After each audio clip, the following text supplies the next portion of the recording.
नमस्कार, आप देख रहे हैं यूपी क्राइम एक्सप्रेस और मैं हूं आपके साथ मानवी ठाकुर। शुरुआत करते हैं आज की खास खबरों से। बड़ी खबर दिखा रहे हैं आपको सुल्तानपुर से, जहां 7 वर्षीय मासूम बच्ची से दुष्कर्म का सनसनीखेज मामला सामने आया है। आपको बता दें, हैरानी की बात तो ये रही कि घटना 4 दिन पहले हुई थी, लेकिन परिजन समझ नहीं सके। वहीं डॉक्टरों की सलाह पर परिजनों ने पुलिस कप्तान से शिकायत की तो परत दर परत अपने आप खुलती गईं। फिलहाल दुष्कर्म के आरोपी दरिंदे के खिलाफ मुकदमा दर्ज कर उसे गिरफ्तार कर लिया गया है। साथ ही पीड़ित बच्ची के इलाज के लिए उसे अस्पताल में भर्ती भी करवा दिया गया है। आपको बता दें, दरअसल मामला दोस्तपुर थाना क्षेत्र के, जहां बीते 8 जुलाई को इसी गांव के रहने वाले एक दरिंदे ने गांव की 7 वर्षीय मासूम को अपनी हैवानियत का शिकार बना डाला। बच्ची घर पहुंची तो परिवार वाले उसे समझ ही न सके। उन्हें लगा कि बच्ची को चोट लग गई है। परिजन जब उसका इलाज कराने पड़ोसी जनपद अंबेडकर नगर पहुंचे तो जहां डॉक्टरों ने उन्हें जानकारी दी कि बच्ची के साथ दुष्कर्म किया गया है और उन्होंने पुलिस से शिकायत करने के लिए परिजनों से कहा, लेकिन लोक लाज के भय के चलते परिजन शांत हो गए। लेकिन इधर बच्ची की तबीयत लगातार बिगड़ती जा रही थी।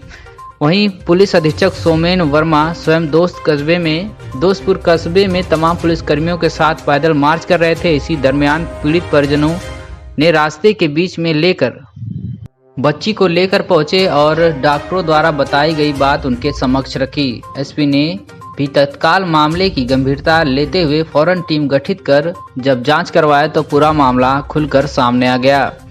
पुलिस की हकीकत और बच्ची से पूछताछ के बाद इस हैवानियत को अंजाम देने वाले वहशी दरिंदे के खिलाफ गंभीर धाराओं में मुकदमा दर्ज करवाया गया है। साथ ही साथ उसे रात में ही गिरफ्तार कर लिया गया और न्यायिक हिरासत में भेज दिया गया है। क्या कुछ कहा मुख्य चिकित्सा अधिकारी जिला महिला अस्पताल सुल्तानपुर और एसपी सुल्तानपुर ने, सुनिए।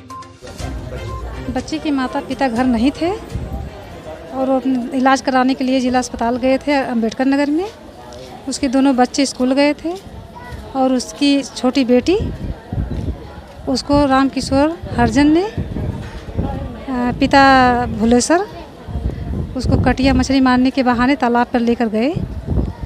वहाँ पर उसके साथ रेप की केस की और उसके बाद उसको पूछताछ हुआ। लड़की आई घर पर नहीं, वहाँ तालाब पे थी लड़की। उसका भाई गया वहाँ देखने के लिए, खोजने के लिए, तो उसको ब्लीडिंग चालू मिला।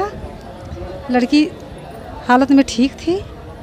उसके बाद उसने उस तालाब में हलकर उसका ब्लीडिंग धो करके घर ले आया। उसके तीसरे दिन उसका ब्लीडिंग बंद नहीं हुआ। ब्लीडिंग अनुकूत आने के कारण सब घबरा गए। उसके बाद उन्होंने जिला अस्पताल अकबरपुर अंबेडकर नगर में ले गए। वहाँ पर मैम बोली कि इसके साथ रेप की केस हुई है, इसको जाकर FIR दर्ज कराइए। उसके बाद जिला अस्पताल से मेडिकल बनवाकर अपना कार्रवाई आगे बढ़ाइए। तो क्या ये समय इलाज चल रहा है बच्ची? नहीं, इलाज तो ही जिला अस्पताल से है अंबेडकर नगर का। दवा दे दी है, उसका कोई कार्रवाई नहीं की है।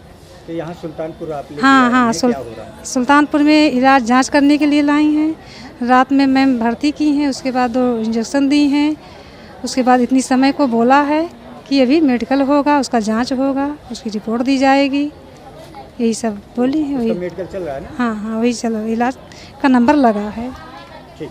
दोस्तपुर पे 7 साल की बच्ची आई है, उसके साथ दुष्कर्म की बात सामने आई है।